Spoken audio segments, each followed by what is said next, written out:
Okay. Welcome everyone to the AU eRequesting TDG for the 10th of April. My name is Michael Wilson, Fire Solution Architect at CSRO. I'll be taking you through today. First of all, I'll just kick off with an acknowledgement of country. We acknowledge the traditional custodians of the land on which we all gather today. We pay our respects to our elders past, present and emerging, and extend our respect to all Aboriginal and Torres Strait Islander people. We acknowledge the First Peoples as the first scientists, educators and healers. I'm going to run through what we're looking at today. We've got our usual business, minutes, updates from other meetings and some other general updates. Then we're going to go through a couple of eRequesting features.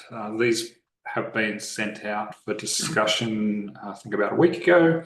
The business status one is one that's hung over for a long time, so we'll knock that one off first so we can get through that.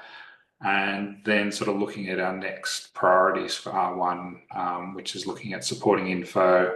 I doubt we'll get to it, but it is there for barcodes, QR codes and place of group identifiers. I doubt we'll get there today, but there is a discussion page, so I'll at least point you in the direction of that and it can carry over to a future meeting. So to get into it, our usual business, and we've got two sets of minutes to approve today. If we're ready for it, we have the one from the 18th of March, which was our face-to-face, and then our last online meeting from the 27th. So I will jump to those. So this was the 18th. These minutes were, the links to these minutes were sent out about a week ago as well. So we've got our recordings and the like from that face-to-face. There was no specific decisions in that meeting. We did get some Menti polls to get the indication of what people were thinking. So there's a summary of that there with the recording. I'm just wondering if anyone would like to motion to accept those minutes. Or anyone need more time?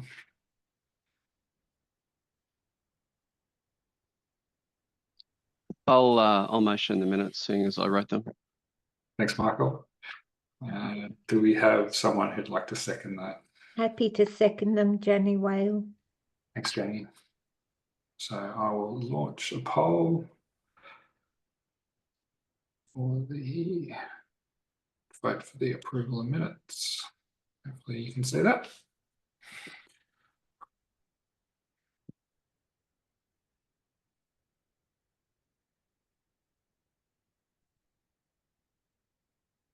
If you didn't attend or haven't viewed them, happy for you to put abstain. I think that is settling down now. We've got a reasonable number of votes. So I'll just give you 5, 4, 3, 2, 1. We'll end that poll. So we have 11 affirmative plus 1 in the chat. So that's 12 affirmative, 0 negative and 9 abstain. So that motion has passed. The second one was from a fortnight ago, our last regular TDG meeting. Got recording slides in there as well, a summary of all the decisions and key discussion points from that meeting as well. So if anyone would like to motion to accept these minutes as well, you're welcome. I'll motion, Michael. Thanks, Steph. Do we have a second? I'll second, Christy. Thanks, Christy. So I will launch that poll again.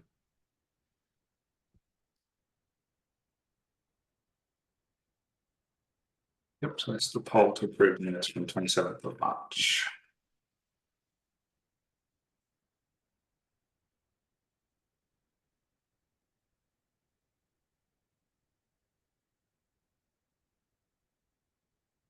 Let's give that another 5, 4, 3, 2, 1. So end that poll. We have 10 plus 1, so 11 affirmative, 0 negative, and 7 abstain. So that motion has passed as well. Thanks, everyone.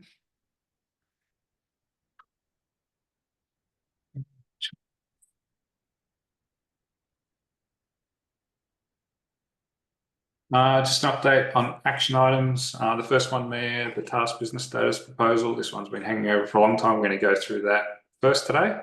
So we'll knock that one off. The CDG and TDG principles for inclusion. There was the first meeting of the harmonisation group last week, which was just talk through the terms of reference and how it's looking to be set up. So we might just leave that one open for a little bit while the harmonisation group gets set up, but we're well in progress to have that addressed. Jai just checked in with me just before the meeting. He's not here today. He's still following up, or going to follow up with Ruben on both of those action items about the use of related person for My Health Record consent withdrawal and the My Health Record policy reference URI. So they're still outstanding, but Jai is going to continue to follow that up.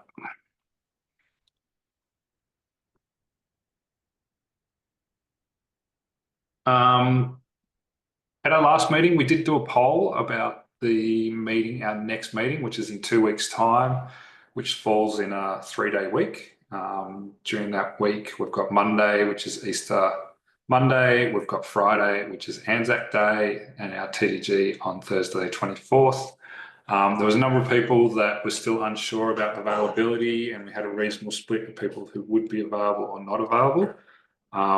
Given we're a little bit closer now, I thought I might just launch that poll again because we want to make sure we've got enough people intending to come to that meeting to make it worthwhile running. So I will just launch that poll again just to make sure we've got a quorum of people that will be able to attend that meeting. And where'd my poll go?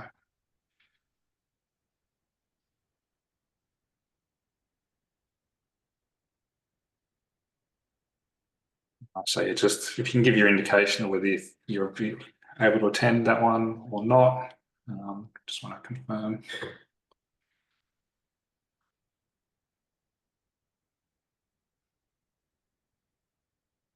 I think we've got about 28 people on the call. There's a few AIs in there, but it'd be great if everyone can vote so we get a good feel.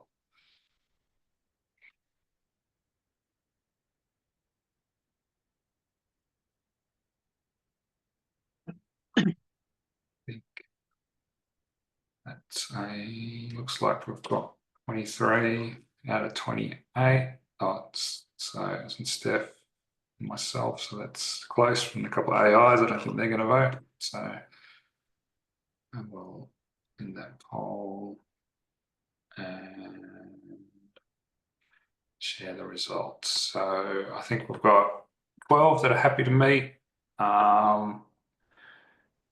9 that won't be available and 3 that are not sure. So I think we have a reasonable number of people that want to attend.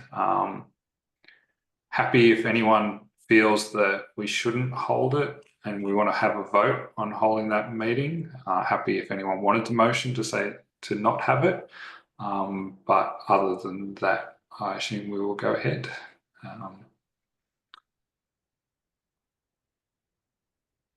No one's opposed to us going ahead during that week. Any of those that aren't attending and think that we should hold it over, happy for anyone can make a motion if they feel that it wouldn't be beneficial for us to hold that meeting.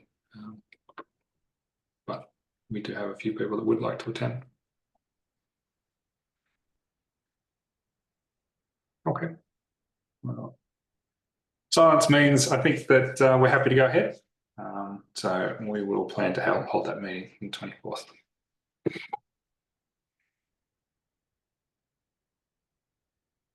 Everyone, we'll jump on to the next one. So previously there was an expression of interest out for a Spark testing event. That expression of interest has now closed, and the Location and date has now been decided as a result of that expression of interest. So we're going to hold a Spark testing event on the 24th of June in Brisbane. So this will be a combined one-day testing event between AU Core, Patient Summary, and AU eRequesting. So it'll be hands-on testing of your products with the specifications. It'll be a good opportunity getting close to our ballot dates then. So it'll be good for testing the specification as well as your products against it. So if you would like to participate in this event, you will need to complete the registration form. So that QR code there is a link to the registration form, and it is limited places, so you do need to complete one of these to attend. And then we'll collect some information and get back to you with tickets.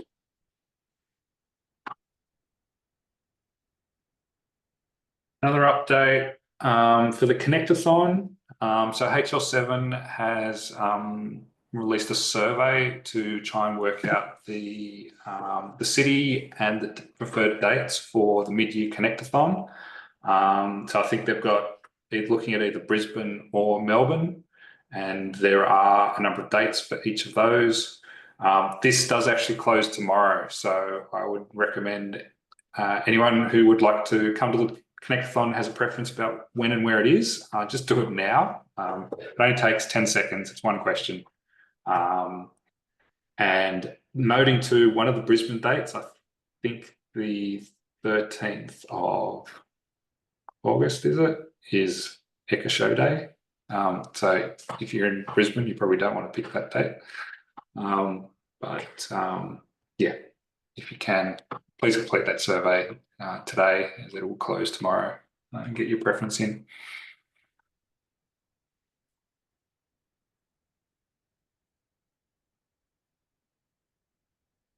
Okay, getting into the real business for the day. So this is our task business status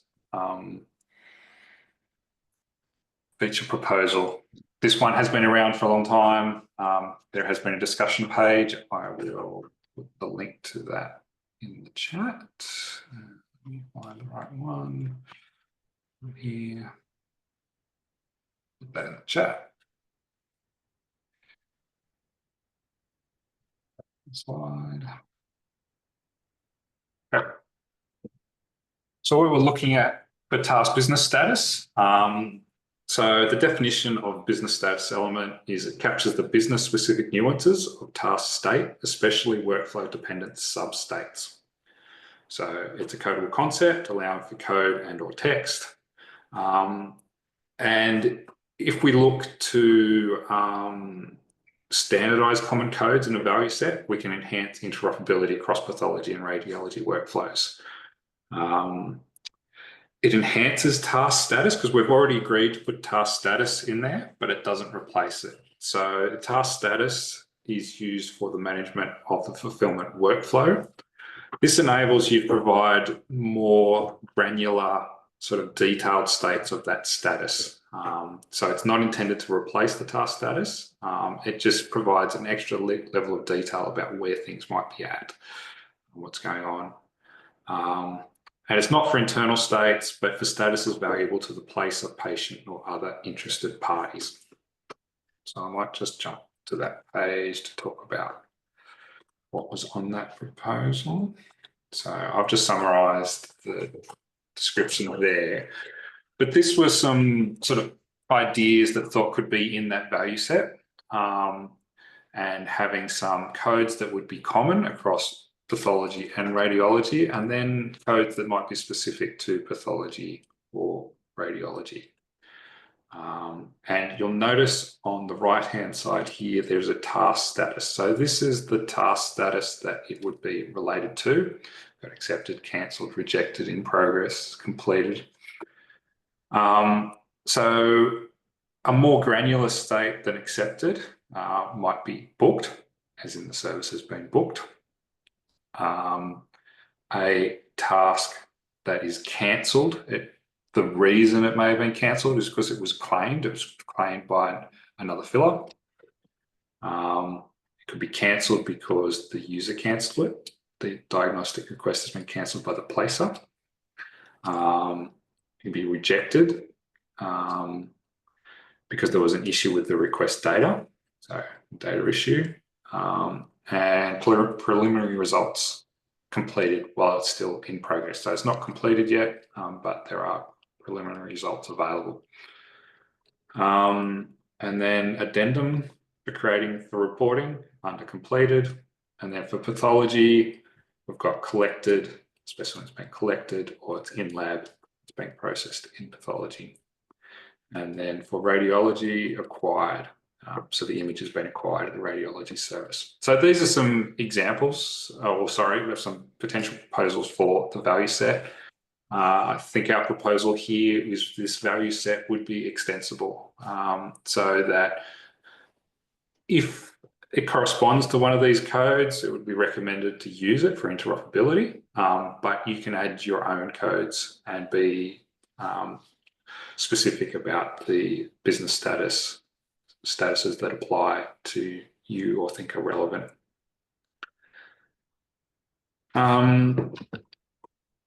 There were a number of comments on this page around these, around the need for preliminary there. I'm not going to go through all these details, but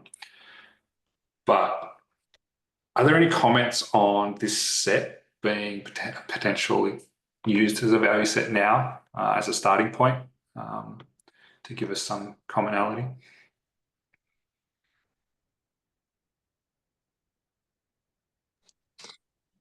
Yeah, I agree with Michael. It's a good starting point. Is anyone particularly opposed to any of these codes or terms that think would not be suitable for a starting point?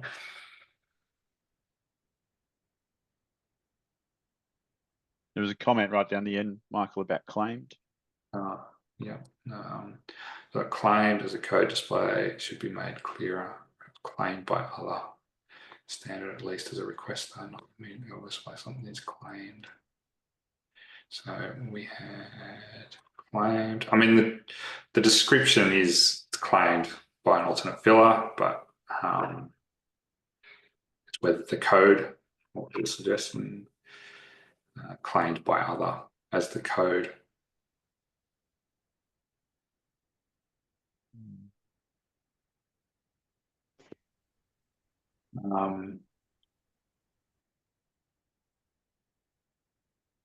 The requester is not going to see claim, I don't think. They're going to see the new task. Well, it comes to when we work out claiming logic, which we haven't really done. That's right. And I think with the current thinking, that they wouldn't actually see the claimed because the new task would be created for the new provider. So they would see. Oh, this would be on the old task though, wouldn't it? The task business status on the task that was cancelled would be correct. It's been claimed, yeah. But you wouldn't see the new task. Yeah, and he says down the bottom, as a requester, I don't know what claim means. But as a requester, he didn't see claimed because he will see the new task, which will be requested, right? That's right. This is for the filler to know that their task was cancelled, and the reason it was cancelled is because it was claimed. But from a placer's point of view, you'll see that there's a new task there for the new filler, and from a filler, you'll only see your task that has been created for you. Obviously, like you said, we haven't got into claims yet, but with that sort of general logic, is where we're likely to go with that. Are we missing final, like in between preliminary and addendum? Well, is that just completed? Yeah, and it comes to the point up the top where it says something about like you don't need to use the status. This is the other one, not meant to replace that, but rather augment it with further categorization. If there is no further categorization needed for some status codes, then there is no value duplicating the status into the business status. I think that, which I thought was a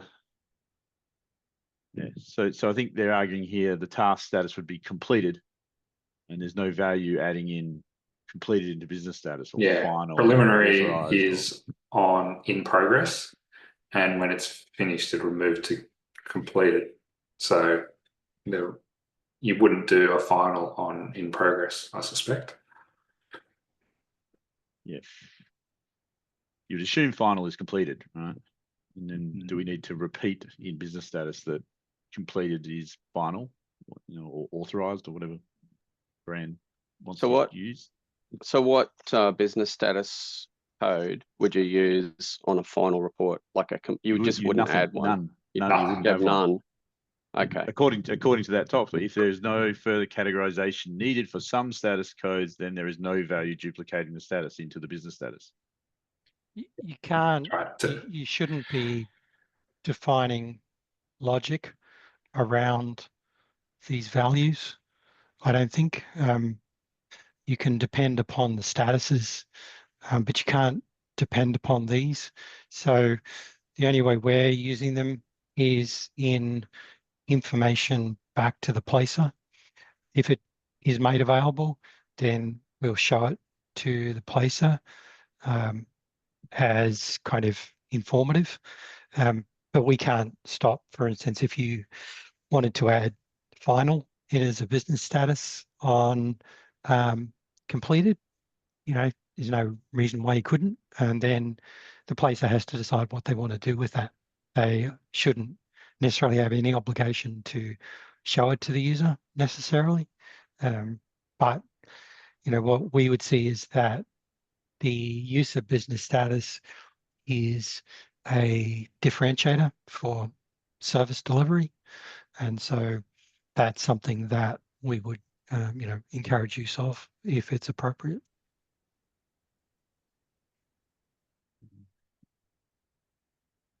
Okay.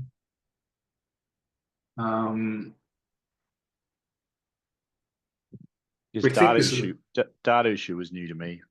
From we don't use it, but I guess you're distinguishing between rejected for some other business process reason as opposed to rejected because it's a malformed request. The split you're trying to do. Andy, did you put that in? Data issue? Yeah, it was a carryover from what we used to experience if there is some issue with data, because of course this isn't the end of the descriptive information that can be provided. You've also got status reason that can provide more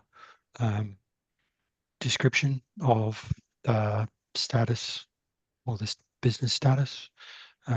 So again, this is really just to get some drive to consistency. It's not mandating their use, and in an extensible binding, we're just saying if this is applicable, then use this. If it's not, you can do whatever you want.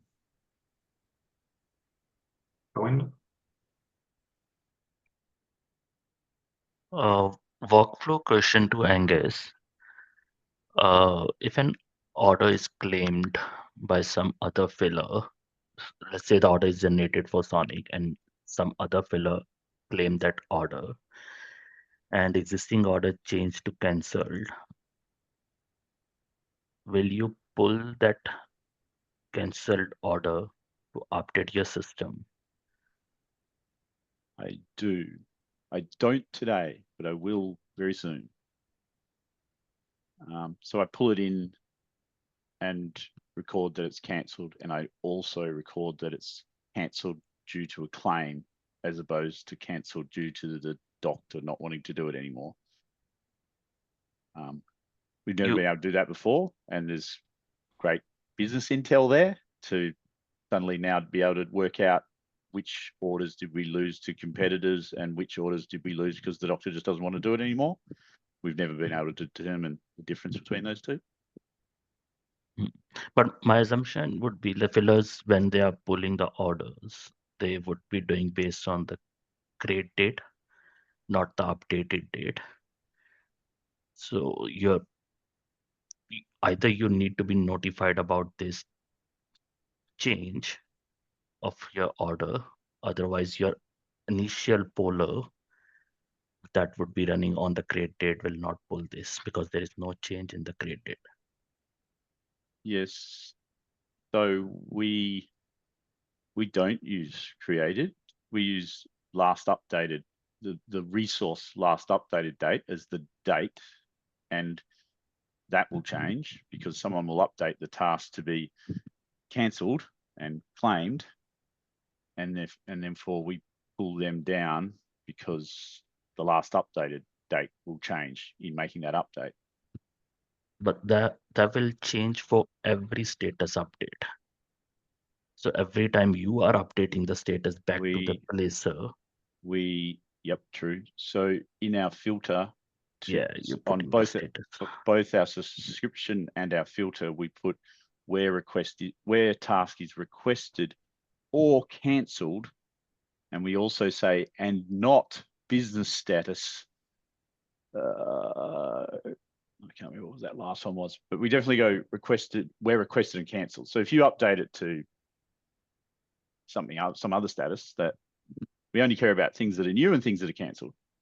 So we introduced, we've not on this list, but we've introduced a second business status for cancelled, which is cancel processed. And then Angus can distinguish new cancellations versus previous cancellations that he's actually done something with. So he doesn't then need to worry about processing or dates. He can simply subscribe to or requested because he knows requested are going to move out of being requested, and he's going to be looking for things in cancelled which don't have a business status of cancel processed. Exactly. Thanks for reminding me, Andy. Yeah, that's new. So the argument, I guess, Sandy, is should there be a status in here, cancel processed? Because that is just a Sonic-y thing I do, isn't it? Well, no, because we've the other labs are doing it as well. I've given them the opportunity to use such a thing. I think it's a useful building block because we really don't want to end up being dependent upon windows of based on dates. Agree. So do you think we should add to here what do we say? Cancel processed or something? Yeah, I mean, I think that would be, I'd be happy to add that in as a shared cancelled business status. So is that the intent when the filler has processed the business status or a cancelled Yeah, so status, you then update it to say, okay, I've dealt with that one. I know what it is. Yeah, because I've processed it. Yeah, the problem is that the task status cancelled is the end of the line, right? So there's no, things don't move out of task status cancelled. They stay there forever. And so we needed a way to go distinguish between the ones that I have processed and the ones I haven't. And so we stamp them with the business status saying cancel processed. And then I filter out any that are cancel processed. The other thing that we did consider is having a cancellation task, but then you kind of get into meta tasks. So you got a task that focuses a task because you're trying to cancel the task, and then what happens if you cancel the cancellation task? Another task. Another task for that. So it's all turtles all the way down. So while this is not necessarily elegant, it's pragmatic.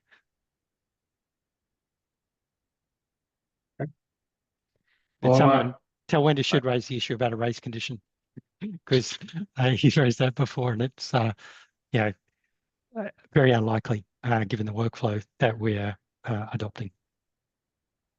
Does that answer your questions, Tailwinder? We've kind of gone off a bit in the sidetrack there. No, it's good, but I'm just taking a thought here is we are defining something,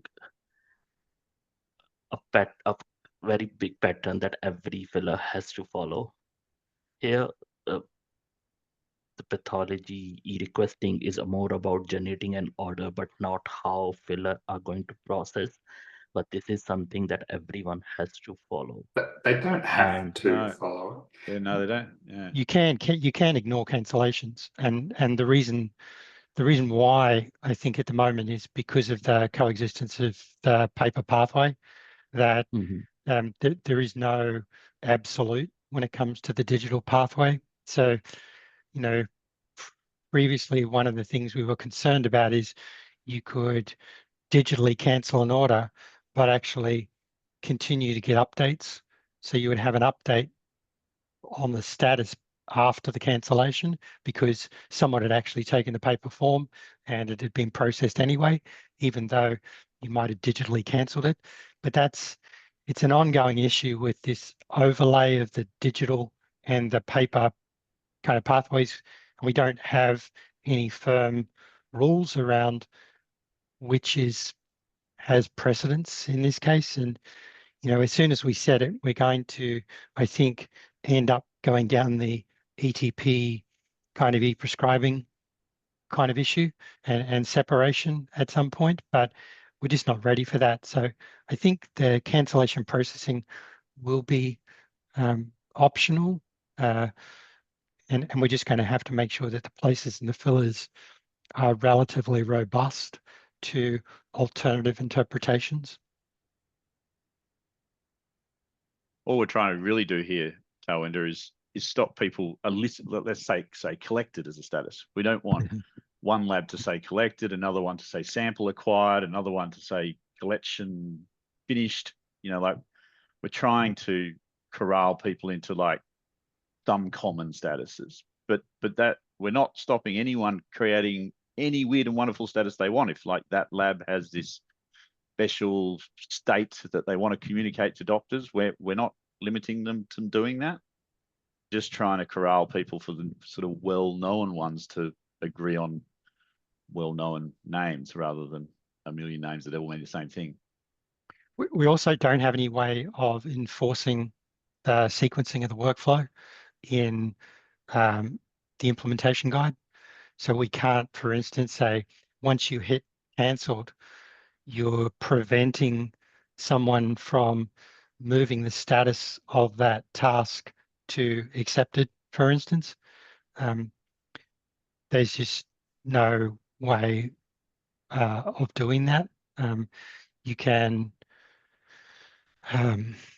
we can put constraints in around the use of status and business status together and what combinations work, but we can't do that. What we really want to do, which is to effectively enforce the status workflow, and then that would give us more control around behaviors. All right, I might move this on to, got a draft proposal here.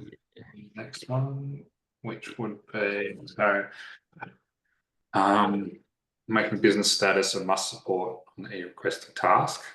Its cardinality is 0 to 1, so it's still optional. It's just saying there's a must support obligation on it. We would create a task business status value set with the agreed codes, the ones we just discussed. The binding to value set be extensible, which means you should use a code if it exists in the value set, but if it doesn't, you can use other codes. And primarily here, the server needs to support it, but the filler would be populating if known. And the placer would handle it in whatever way, which can be whatever it intends to do with it. But primarily it's there for the placer. And patient, we haven't derived any specific requirements for patient. So there'd be no error as per the others.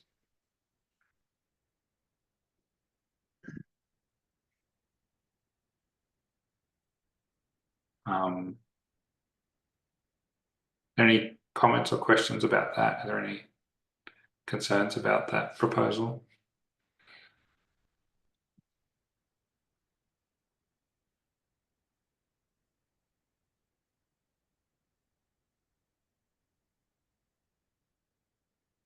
Well, I'm the chair, so I can't make a motion, but welcome. Anyone else is welcome to make a motion. Can I make a motion that we accept this and accept the the must supports and the proposed value set, but with the addition of cancel processed. Am I saying the right words there, Andy? Was it cancel processed?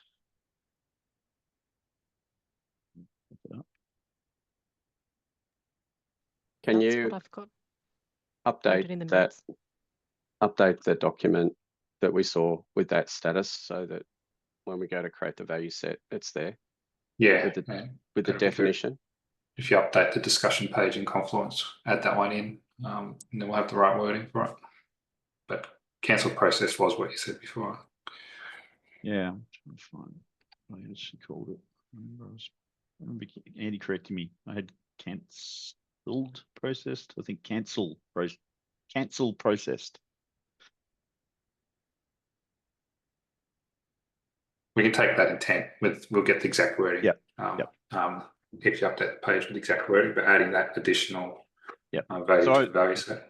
Yeah, so a motion we accept the must supports as on screen and the value set that we were just looking at with the addition of the cancel process vote.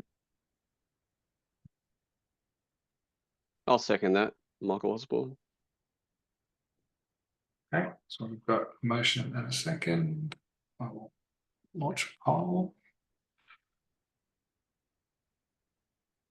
So acceptance of this business status proposal with the addition of cancel process to the value set that we just discussed.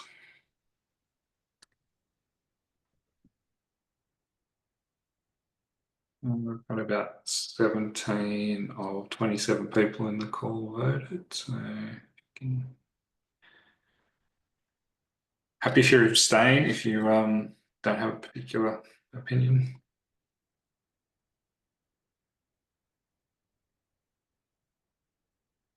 Might just give that another 5, 4, 3, 2, 1.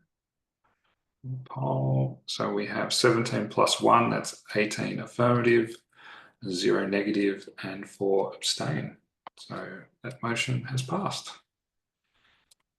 It's a good one. That one's been on our action items for a long time, so it's good that one came back around.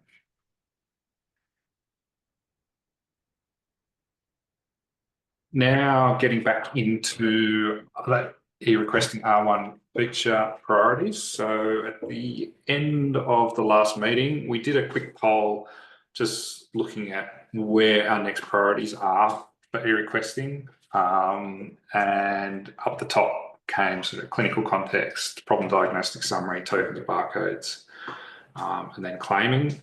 So for this meeting, we've had a bit of a look and created a discussion page on sort of clinical context and supporting info more generally about how we actually approach supporting info.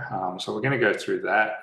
There is also a discussion page on token barcodes and QR codes, which, like I said, I'm not sure we'll get time to get to today, but there is a page for that. So this is kind of the approach we've taken, just some of the high priorities we've got in here at the moment to start looking at now. So I'll jump into supporting info. There is a discussion page, which I will find that in the chat. So this Confluence page has been set up with the detail of what we're going to go through today. So if you're interested in more detail, want to provide comments, feedback, or anything on anything we've got here, you can do it on this page. But I'll just run through the slides and we can refer back to this if we need to about any specific detail. But that was set up. A version was sent out about a week ago. We did get a little bit of feedback, made some changes based on that feedback, and have been continuing updated. So if you did have a look before, it has been updated with more detail now. So, but we'll go through that now today, TDG. So this is a summary of what we got through in the last meeting. So we talked about diagnostic requests supporting info, and we did hold a vote in the last meeting. And the motion was that there's not to be overlap in the information that's held in service request note and service request supporting info. And there is the intent to specify common administrative or clinical information across the group of service requests in an order that should be represented within supporting information attribute as commonly referenced via resource. So that diagram there is what we kind of talked to about. There's a group of diagnostic requests. Each of those diagnostic requests do have a note element on them, which is what we've currently been using for clinical notes. But with this pattern, we can have a common supporting info resource or resources and use the supporting info of each of those diagnostic requests in the group to point to that common information, so we don't have to duplicate it between the requests. Specifically around notes is what we were talking about there. So that was a bit of background on where we got to. Next thing is looking back at the AU eRequesting data for interoperability. So there's a number of requirements in the AU eRequesting DI that may be suitable for representing in the diagnostic request supporting info. So these are the descriptions of those requirements from AU eRec DI. So one of them, which we have talked about a little bit, is that clinical context. And that's narrative information providing an overview of the individual's current clinical situation. So those sort of clinical notes, the common clinical notes. We also have the problem diagnostic summary, summary or overview of a single health condition, injury or disability or other issue that impacts the physical, mental or social well-being of an individual. Again, something that we might want to apply through supporting info. Adverse reaction risk summary, the potential harmful or undesirable psychological, physiological reaction unique to an individual associated with exposure to a specific substance. And there was also mention in AU eRec DI about supporting information just generally for sort of future consideration in AU eRec DI. So I don't know what that is or what that may be, but it's obviously in addition to those things that are already been sort of detailed in AU eRec DI. So they're things that we might look to use supporting info in our service request. But the first one, which was our highest priority, identified for things to look at, was clinical context. So we'll talk a little bit about that. This is just to refresh everyone's memory. This is the AU eRec data for interoperability definition of clinical context. Narrative information providing an overview of the individual's current clinical situation. So describes the broader clinical background or circumstances related to the request, supporting the service provider and making informed decisions about service delivery. Historically, many paper forms featured a section labeled clinical notes to document relevant background content for each service request. This data element has been purposely named clinical context, semantically differentiated from more generic comment, which allows clinics to write any additional information not captured semantically specific data elements. So a bit of detail there. So if we're just going back, if we're looking at this pattern where we have common supporting info that can be referenced by multiple diagnostic requests, looking at this being clinical context, about how we could do clinical context in a way that can be referenced by multiple requests so we don't have to duplicate information between requests. One potential option here is modeling it as document reference.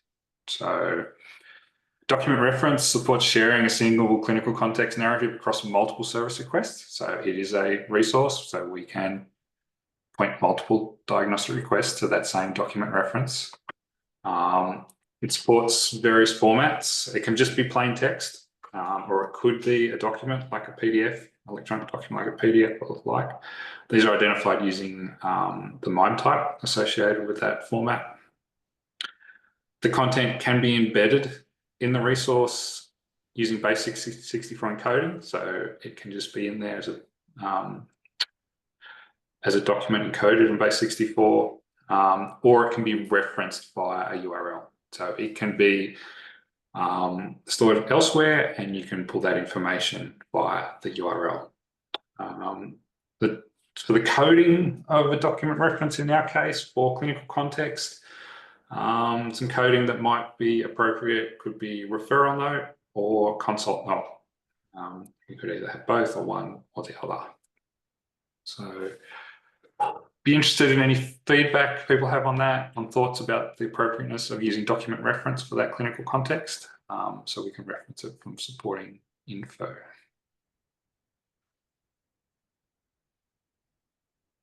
Maybe we can start with, does anyone not like the idea of using document reference for clinical context?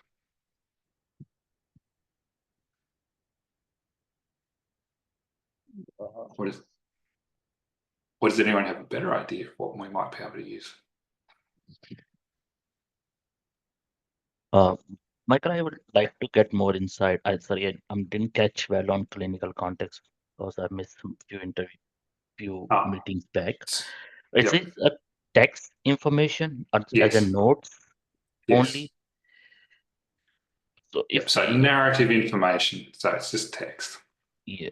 So if we are going through a document reference and passing it as a base 64 encoding, a simple text versus another resource, and that again has a base, it will be a lot more complications toward reading and writing these resources. The complications will be in the implementation versus a single text information that coming across. Yes. I see that like unwanted complication that we are putting for both implementers. Yeah, I think that is, I mean, when, I don't have it on here, but when we've got notes, it's just an element that's on each of these diagnostic requests. It's just text, it's easy to deal with. But to have another resource over here, and if we are using document reference, you're right, if it's then just text, but it's base 64 encoded text and the like, it does provide a bit of overhead there for processing and dealing with that. Dan? Thank you. Is there any concerns using the referenced URL in terms of the availability of the notes on the other end?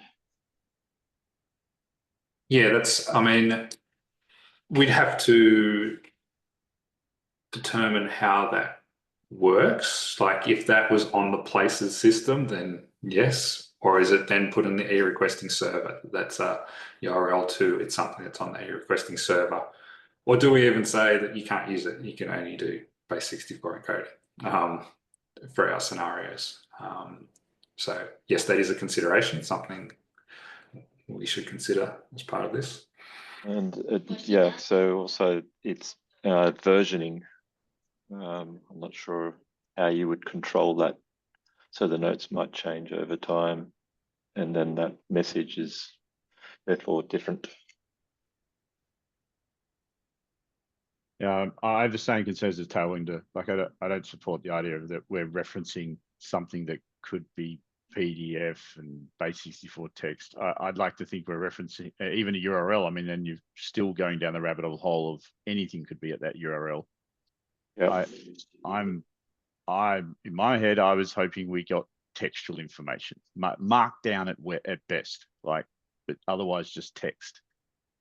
To throw another thing out there, and I'm not suggesting it's the perfect silver bullet, but it could be an observation, right? It could be an observation with a code that says clinical note and text. You know, going to a document reference is very flexible and elaborate, but it then means all the consuming systems now have to be able to handle all the different types of document references you could have, PDFs and Word documents and web pages and HTML, and we have to go down the rabbit hole now of defining all that and what are you allowed to do, what aren't you allowed to do, and then that's just going to get stonewalled by biller systems' capabilities of consuming that content. I was leaning more to whatever it is we point to, it really is just text. The alternative of potentially using an observational, like I think one of the problems there was about appropriately coding it. I don't know off the top of your head, Michael Osborne, because I know that there's not just a clinical note coding that we can use for an observation. Yep. So from a coding point of view, it wasn't ideal either. But I don't know, Michael, if you've got any thoughts off the top of your head. Look, there could be a line code or something like that which we use, and then the filler system can say, well, that's clinical context. Haven't really looked at that. My other thought on this was, could we constrain document reference to just text formats or something like that? We potentially could, the MIME type, we could constrain to plain text, and say that we'll only support plain text, and we can say we only support it being base 64 encoded. Like, it's, again, there's still processing. You still have to build something that has to base 64. But if it was constrained to plain text MIME type, if someone did put something else in there, well, you just can't process it, right? It's not valid because it wasn't plain text.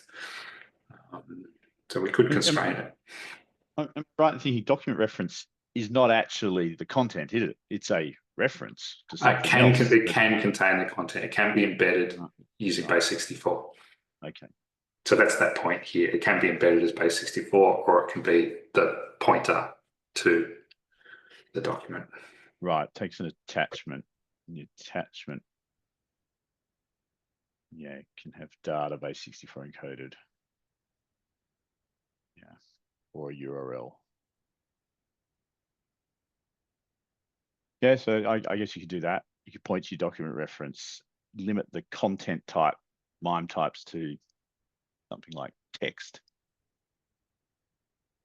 And base 64 encode the text in the data property. Yeah. It's not a perfect fit, obviously, right? It feels clunky, right? It does feel clunky.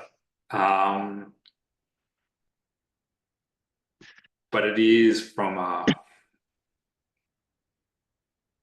like a coding point of view there, being a referral note, fits.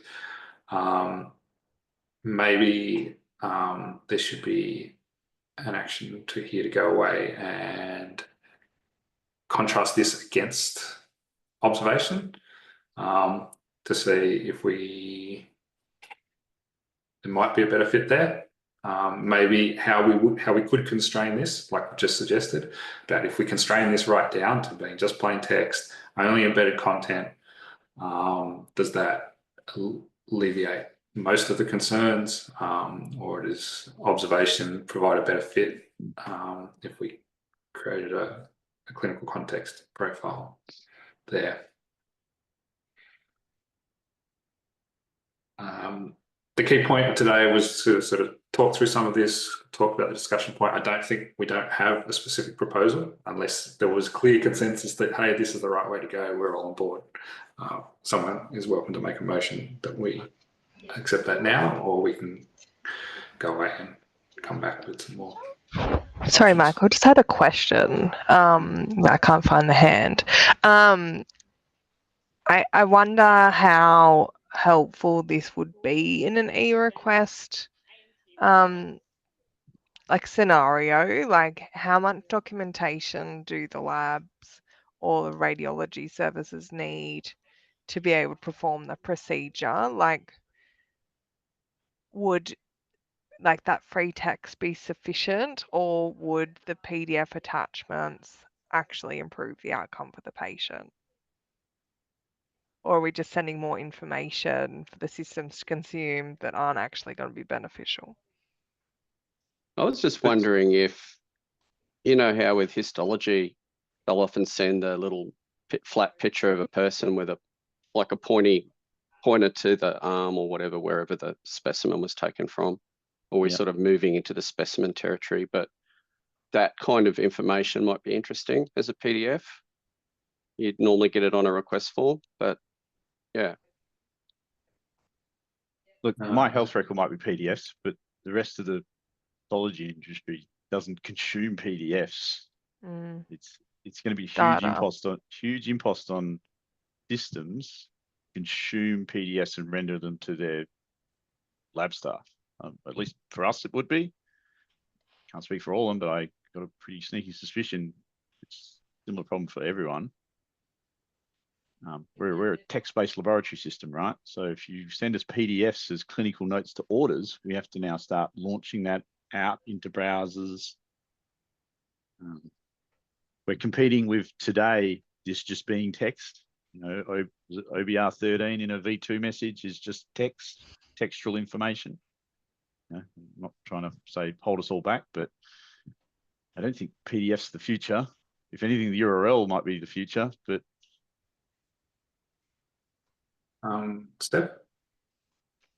Just wanted to raise that, yeah, for addressing clinical context as identified in the eReqDI, yes, it is just narrative, but I guess we're trying to highlight that document reference is flexible to support other formats. So PDFs for diagnostic reports, that is additional clinical context to fulfill the service request, for example. And yeah, I'm not sure if it's helpful to refer to the US core guidance on clinical notes, but yeah, we did kind of reference that guidance, which I'll pop into the chat in some of our analysis. Jane? Yeah, I see this as helping, for example, pathology labs to provide some interpretation and also advice on any additional tests. And this is information that's missing at the moment, so any information would be a plus. But I'm wondering if we also need to go a bit wider and get some laboratory and a diagnostic feedback on what would be helpful. But yeah, tending to just text at the moment. Yeah. Thanks, Janie. I think that does, like Steph did just mention, it is the data type in AU eReqDI is string. Right, so that is the current definition that we've got for this guidance. I guess the one advantage of using document reference would be in the future, we can provide other things other than text if we wanted to. Right? So we could be more detailed there. Dan? Yeah, I just wanted to elaborate on some of the comments there. For requests, you've got instances where there's highly complex information that needs to come across, such as genomics testing. So you can't get that in a small plain text, and I would agree that that needed to be in something else like a PDF. Well, I don't know how PDF improves that story. It's well, like, you can include graphics into that. Yeah. So you know your gene and parent relationships and that need to be included in those sort of tests. And the I will say. Okay, so. I was saying that the document reference does support that as well as an attachment to embed the genomics report in a format using in whatever format. We do, and it's only been very new, do take images in the older orders, right? Like a JPEG, like histology stuff, right? People taking a photo of where they cut the mole out or something. So it's in its infancy we're doing. So, but that's imagery, like I think JPEGs, PNG. Okay, I guess document reference gives you that expandability. Like, you know, you could do document reference limited today to text, but at least you've got structure that allows tomorrow it to be PDF and every other wonderful thing you think of. I suppose while it might feel heavy-handed today, it gives you that structural foundation to branch out into these other things in the future. I'm just waving my flag that it's, if this was, you know, we have to consume PDFs day one, that's going to be really hard. It's going to be a barrier. Yeah, I think, I mean, just given on what we've got here, the DI, it's expecting a string, right? That is how it's modeled. But yeah, that's probably what we're looking at. What we were using before we looked to model this separately was the notes element that was in the diagnostic request, right? So what that meant is if you had common notes across all diagnostic requests in the order, you had to duplicate it across all of them. So this is taking a step away to another resource now that can contain that information that we would have otherwise put in the notes for each service request. So I think, like Angus has just said, this is a potentially good option if it was constrained for now, but gives us the ability to extend in the future by just removing any of those constraints we put on it.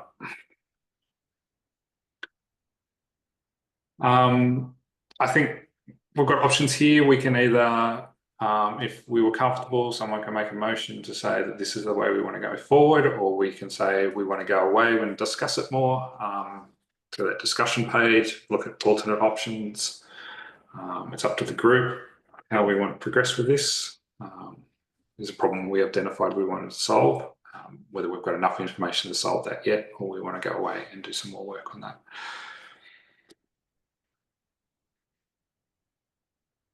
Does anyone think this is a great idea and we absolutely should do this?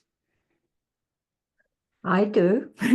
Yeah. I think it's really important. I think it's really moving forward.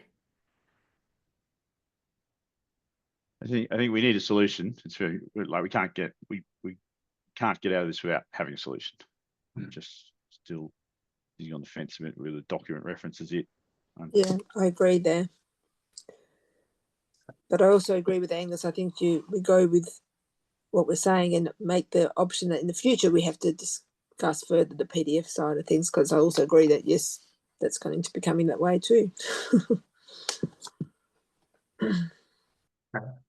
We have a bit of this. Is someone interested in making a motion here to accept document reference? Was it constrained? I also want to point out, like, this is gonna be really common, right? Like, so this is going to be like the doctor just wrote feeling unwell, right? Like, and that's going to now be the document reference base 64 encoded the text feeling unwell. We have to all base 64 encode it and consume it. So that's kind of where where I'm struggling is the amount of infrastructure we're putting in for what will be really common and often really trivial.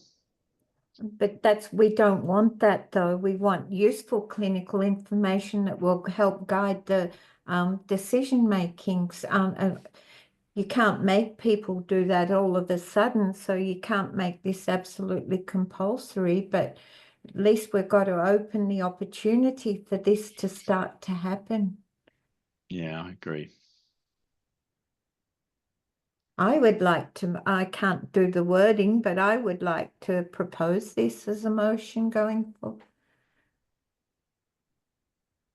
Okay. Thanks, Janie.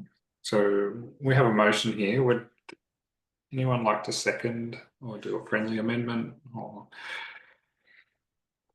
Did we want to constrain it to plain text 4R1? Yeah, I'm happy with that, constraining it at in the first instance. Although that if that means you can't, maybe not. Sorry, thinking aloud, because the genomic results will become more and more relevant and things like that. So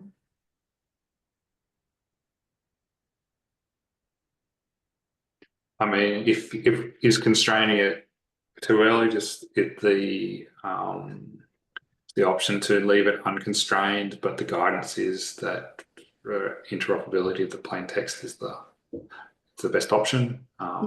If systems had implemented approaches that can deal with more in their ecosystems, Not sure.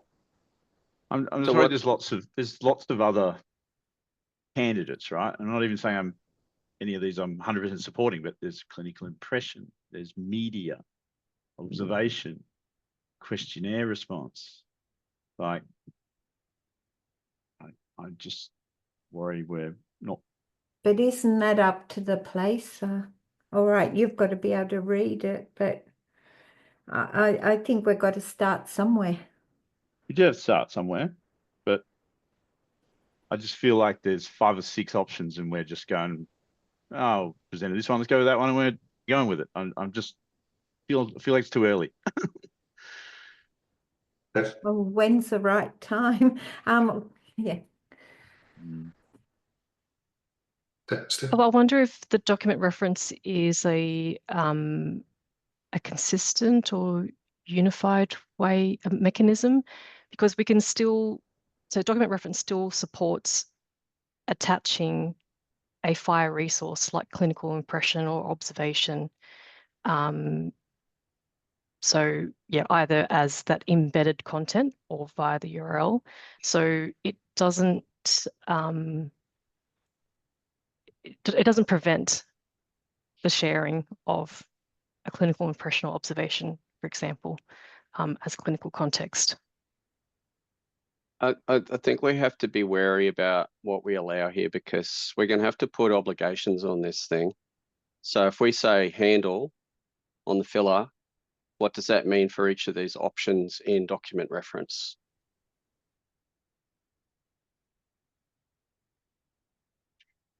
Look at media, just to throw a stick in the wheel. The resource called media. It takes the same thing, an attachment. Like in the end, the content lives in an attachment, no different to document reference, right? Media is a photo, video, audio recording acquired or used in healthcare. The actual content may be inline or provided by direct reference. This was the link that. Sorry, go ahead, Tom. Yeah. Well, as Angus mentioned earlier, if we are going with these decisions that requires a solution over it, how to handle, PDF is not a solution for everyone. Like, not everyone is going to show the PDF on the UI on the screen to the doctors or at the collection center. If the information is coming as a data, it can be the list of resources, and then there is a decision to the filler side how to represent that information. And whether that's coming as a URL, surely that is not going to come as, all of the resources are not going to come as a base64 encoded. That's not a best way of bringing it. It's only like the URLs are there, and when needed on the filler's system can pull the required information from the source system for particular supporting info. It's not has to be flown in the order. So solutions are needed on the different types. Presently, if we are looking for a clinical context, which is of plain text, the text can come as a base64 encoded and in a data field. Rest any other MIME type should come as a URL, and the URLs will be supported or available, and then it can be. So I think we need to define those, what URLs will be, whether it's a binary resource sitting in a source system that filler can pull on when needed. So those solutions need defined for document reference before taking these decisions, so that we know that how the implementers are going to use it. Otherwise, it's going to be very complex for everyone, and a decisions on how we have to send that information when has to be.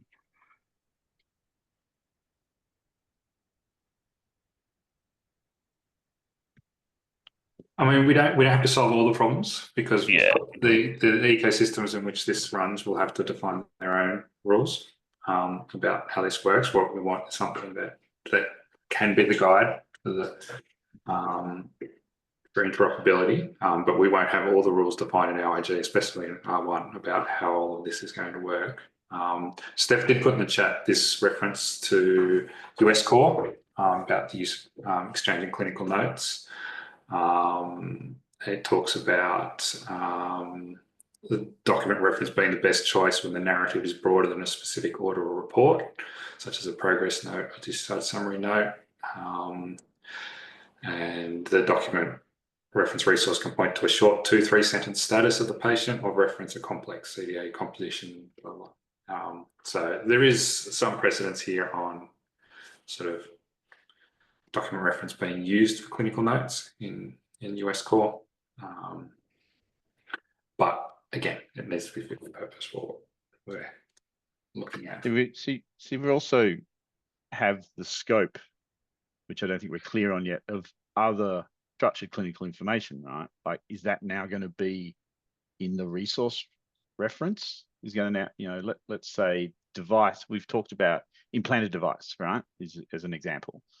So we've talked about, oh, we should have implanted device clinical information with the order. So is that now going to be inside the document reference, or is that now other supporting information sitting in parallel to the document reference? That's you're 2 steps ahead, but there's a couple in this discussion page. After the concept of we have clinical context of resource, the other thing is how do we deal with other supporting info, right? Which is those things you've just brought up. And there's some different ways we might want to model that. So this clinical context, as it stands now, is just this definition as defined by AU eRequesting. Right, so this is what we're looking at modeling here for clinical context. Nothing more broader than that. So it's to meet this requirement. There are other supporting information which we're going to run out of time, but we can go through briefly about this in the rest of the meeting.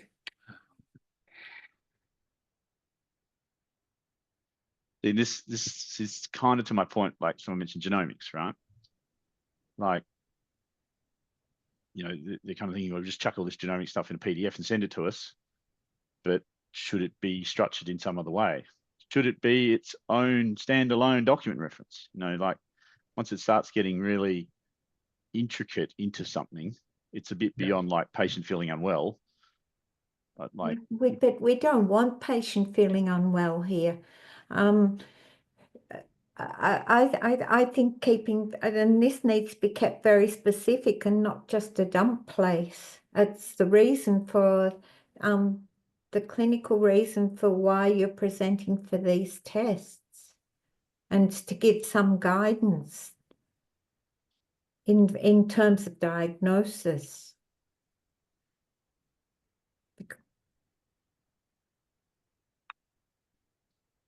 How about we are a little bit stuck, I think, on the technical way to implement it. So Janie's made a motion. Anyone's welcome to second that motion, and we can go ahead with a vote. Alternatively, we've got the discussion page. People can provide feedback on that discussion page or alternative options, and then we can look to come back to try and vote on a preferred option in the next meeting. I'll leave it to the group to decide whether someone wants to second the motion or we come back to it in the next meeting after further discussion through the Confluence page. But I think it is important, if we do want to move on and defer it, that people do go to that Confluence page. They do provide comment, they do provide alternatives to help us solve the solution out of band rather than trying to do it all in the meeting. Those pages are really useful to gather that feedback and alternate options that we might have. So I'll show you that page again. I'll put it back in the chat. Which one here? It's this one here. It's going to got the other stuff as well that we're about to go through. But it's got here about the clinical, this use about clinical context here. it's the second link in the chat, isn't it? I just put it, what did I copy? I put it back in. Yeah. Yeah.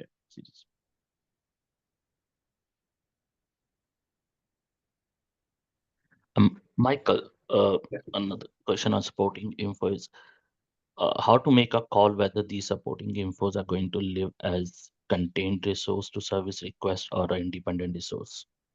I think that's the key. Well, next discussion. It's kind of related. But it's a key point why we're going down this road, right? Like, so I'd argue they're not going to be contained, because the issue we've got is the patient. Say the doctor writes to say the patient is HIV positive, right? And that's a global statement. It's not that they're not saying they're HIV positive for the full blood count, but not for the liver function test, right? And it's kind of what started this whole process is we're trying to get away from storing the patient's HIV positive on every single request, and then the filler has to then work out is that duplicated? Like, because the filler's often got the problem of trying to make one clinical note for the entire request, like all tests, and then he's got to try and dedupe all these strings, right?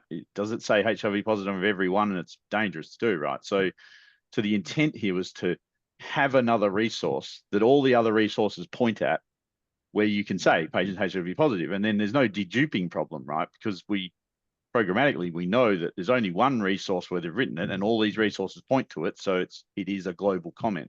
But HIV positive is supporting. It's not the clinical may not be the clinical context of this this set of tests. Well, I would argue that patients HIV positive is exactly the prime example of what we're trying to do here. And there's many, you can give a million other examples, but I certainly wouldn't say patient is HIV positive is not a use case we're solving with what we're talking about here. And I think you've got to think of this as a process that you're making requests for tests in order to come to some sort of decision around a person's health condition. And so this is to solve that problem for this clinical context. And so if you've got a metal implant, or if you're HIV, that's supporting information, or if you've got a mental health condition, that's something that people need to know about. But it's not pertaining to this clinical process of trying to come to some form of diagnosis. So you're right. Like this thing we're talking about is the dumping ground of everything that we can't make a structure for, right? Like, I don't think it is. I think it's really specific.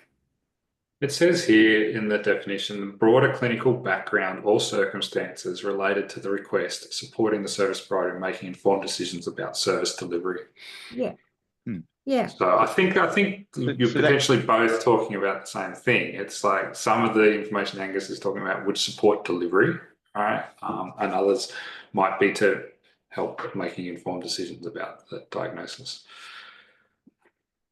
It is a mishmash of many things, unfortunately. Like it is clear clinical statements about why I'm doing this test. You know, patient has chronic hepatitis and we're monitoring their core level or something. But then it's also general, like the patient is looking jaundice, or the patient has HIV, or it's kind of like we can drill into structured data for really well-known use cases, a bit like we have with pregnancy status or implanted device, right? They've raised that as we want structured information, really clear about how to give us that information. But there's always this fallback area, which is what this is, which is all the stuff that we haven't got a million hours to sit here and define, right? So every little bit of snippet that the doctor wants to write and say on the order is going here, whether that's I'm HIV positive or whether that's very detailed thing about something. This has to capture all that.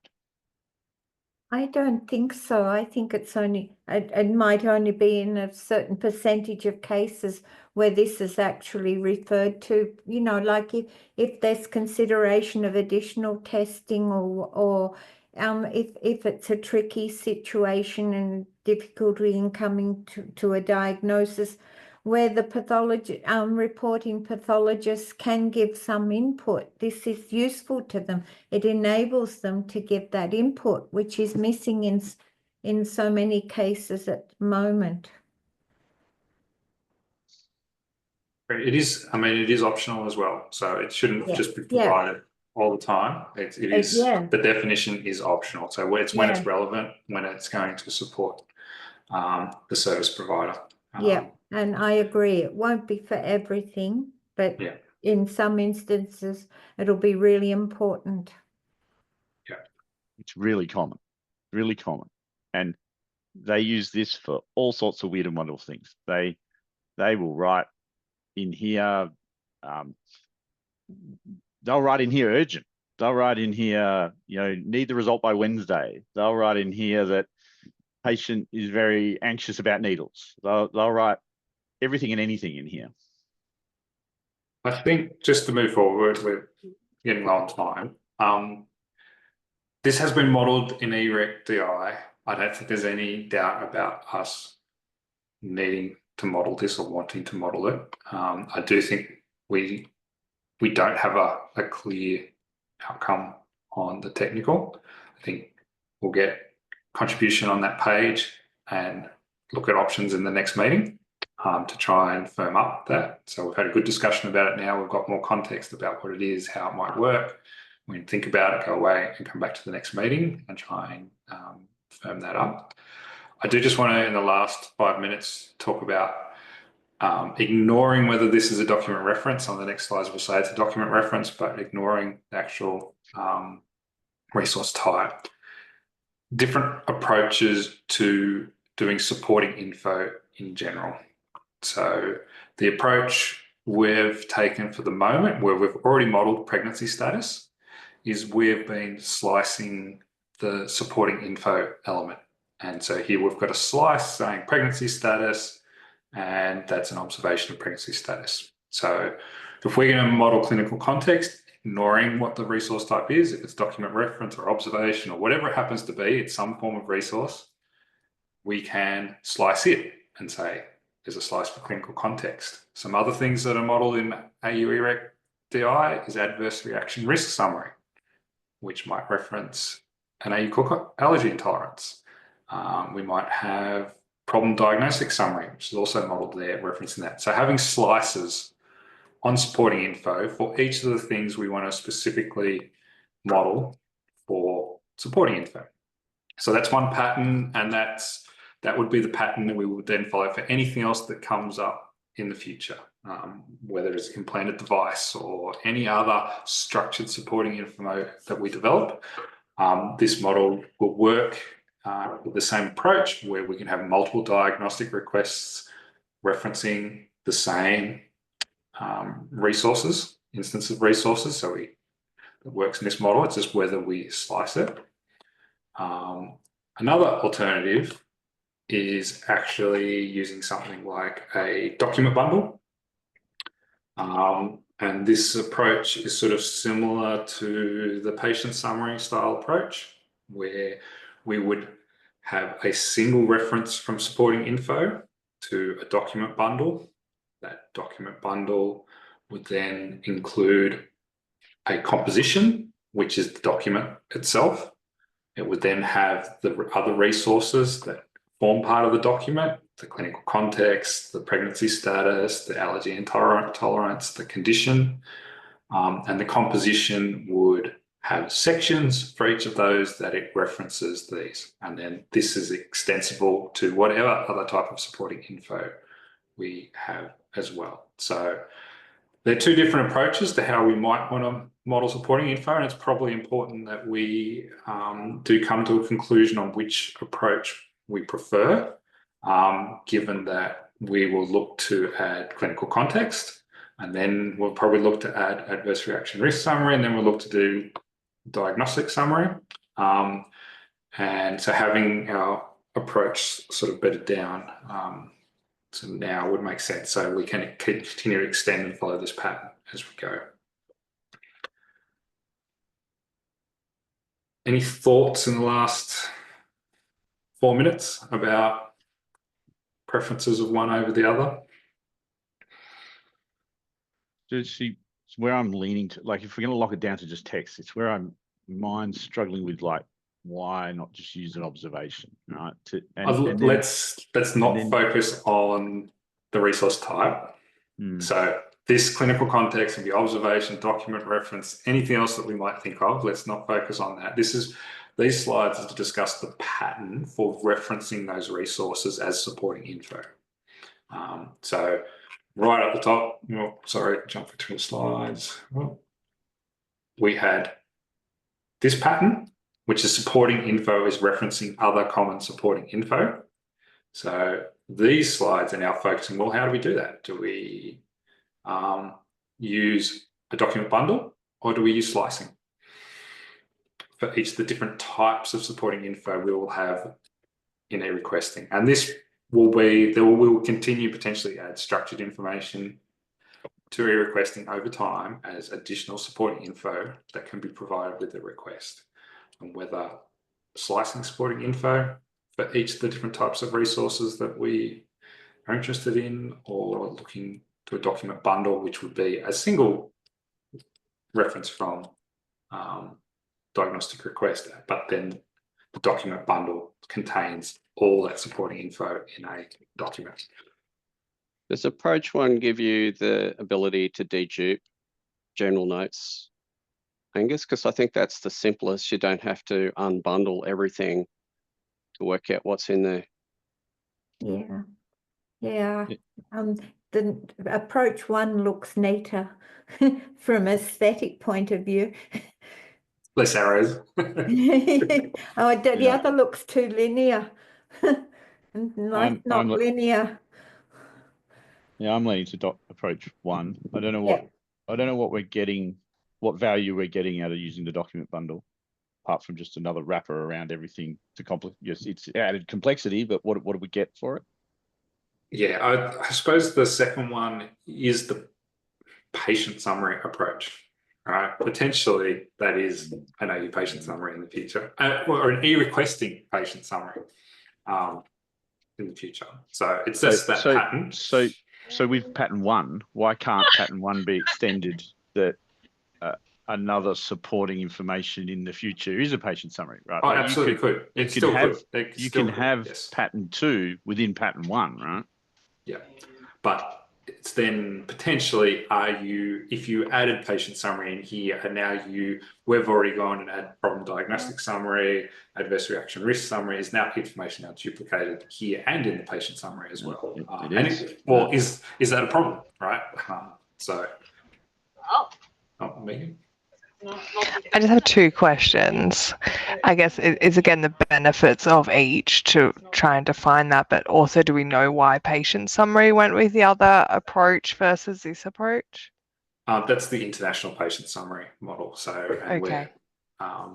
They didn't come from beginning with a service request that has supporting information. They came with a clean page and created a patient summary just that floats standalone, where we've come from. We have a request, and now we're providing information for that request. And naturally, that is sort of supporting information, the reference of service request.